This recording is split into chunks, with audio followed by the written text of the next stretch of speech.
First off, I would like to apologize in advance for my profane language. If you have any specific aversion to the word fuck, it may be in your best interest to go and take a shit. I attempt to make some jokes throughout this monologue, but I also fully understand that mental health isn't something to joke about, because, well, it's not funny. But joking is just my way of dealing with it. I'm not quite sure if my story is like the others you've heard. I haven't dealt with mental illness my whole life. It's not something I've learned to deal with over the years of falling and getting back up. I'm 20 years old. For 18 of those years, there's not a lick of mental disorder present in me. Allow me to paint you a general picture of those 18 years. Hello, I'm Jimmy Montgomery. I was born and raised in one of the most affluent areas in the U.S., Bloomfield Hills, Michigan. If you were in Greek life, there's about a 100% chance that you know that you've at least heard of this town, if not know multiple people from it. I mentioned Greek life because that frat guy douchebag that you envision, yeah, that was my destiny. Since kindergarten, I would consider myself popular.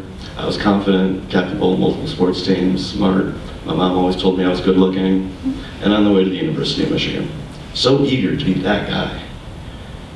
There was never really a time in my life where I felt less than others, and even less where I would claim as a genuine struggle. Some may call this the perfect life.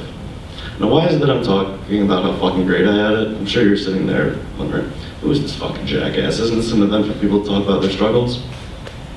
Well, in the summer heading into my freshman year, this whole perfect life began to unravel. And no one could really tell until it was too late.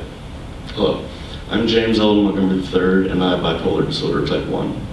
The abrupt end to this so-called perfect life began as I was forcefully, yes physically, put into the psychiatric ward. I remember a little of this time, but I do remember that they had used those infamous leather straps on me for quite some time. The Jimmy of high school and the Jimmy of college are, on the outside, much the same person, and I really try to keep it that way. However, on the inside, the people who have permitted a partial insight into my current person, I'm quite different.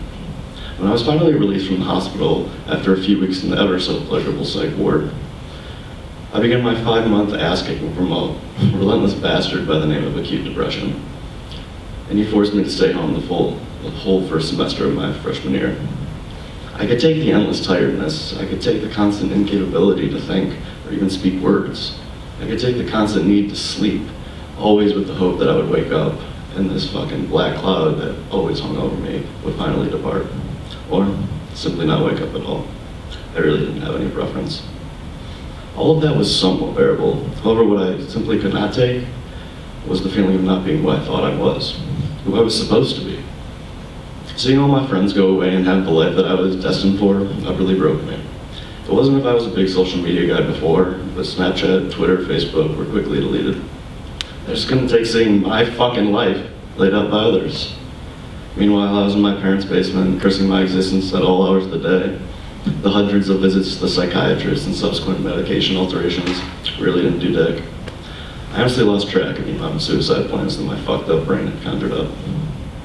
As the second semester loomed, I still had my academic standing with U of M, and I could move up on campus. My mood was showing some signs of life, and I had the ability to read and think more clearly to an extent. For anyone with a chronic mental illness, and that first time getting out from under that rock, that depression, anxiety, you name it, that kept you under is an amazing feeling. For me though, it ended up being quite the tease. I've never had any sort of thing that I couldn't do shit to combat, and that governed every aspect of my life. This whole, oh yeah, you're bipolar now, just take some medication every night, don't drink or do drugs, blah, blah, blah, and you'll be all right. By no means normal, because you'll still get your ass beat by that cheeky bastard a good amount of time. But I mean, all right, it's fine, right? No, fuck that. When I first arrived on campus, I did all the bullshit the doctors said to do, and I was doing fairly well, yet I still had some ups and downs. One day really excited about college life and everything, the next hating myself in this life I was forced to live. As I quickly realized, everyone already had all their new college friends, and the downs began to override the ups. This is when I began to denounce my bipolarness. I convinced myself that I'm different than all these fucking other low-life, manically depressed people. I'm Jimmy fucking Montgomery. There's no way someone such as I could be like them. I had assured myself that I was still the same guy from high school, so obviously, I joined a frat. Do you know how hard it is to be in, let alone pledge a fraternity, and stay true to this whole don't drink alcohol or do drugs? Pretty fucking hard, especially considering my rich history with substances. I drank when people were drinking, I smoked when people were smoking, did whatever, people were doing whatever. I tried like hell to stay totally sober and do this whole Greek life party all the time thing. Even got the hype-ass nickname of Sober Slayer from my pledge brothers. But that was simply impossible to sustain. So instead of drinking because my docs told me that would make me depressed again, smoking it was. As you could probably tell, I'm not very good at doing things in moderation. The smoking strictly at parties instead of drinking quickly developed into an every day, frequently multiple times a day thing. My grades quickly deteriorated.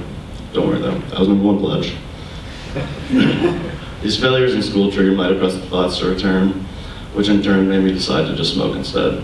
I mean, one, made me forget about my shitty grades, and two, curbed these depressive thoughts and made me feel somewhat normal again. I even convinced myself that smoking to this extent was actually good for my disorder. My mom seemed to disagree. But what did she know? Well, who cares? She majored in psychology and had a master's in counseling. I Googled. This vicious cycle persisted for the entire semester. I mean, I guess this whole frat thing wasn't completely pointless. I did gain some friendships from it, even if most are a bit superficial. To my frat brothers in attendance, I obviously don't mean you. Except you, Selkie, you're a superficial fuck. Overall though, I'd have to say the cons outweigh the pros, especially considering I was put on academic probation that semester. Having never gotten below a B in my schooling up until that point, and being absolutely crushed by my final grades, you'd really think I would have learned from it, right? Nah. This past fall semester was essentially the same shit, except now I was smoking alone in my apartment instead of a frat house. Much more lonely, let me tell you.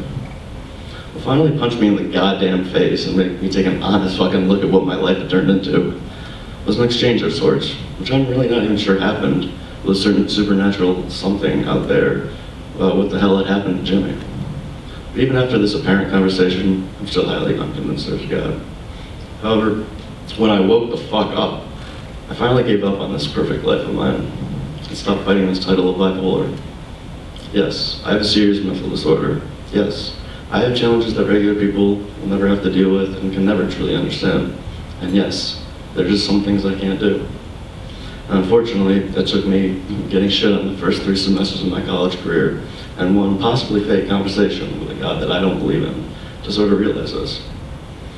For those suffering out there in the audience right now, what I really, really don't want you to be thinking is, fuck this kid, doing this monologue to get up and gloat about how he's great now and how he's overcome his illness. Because, well, I haven't overcome it. I'm just luckily in one of those better than usual states right now.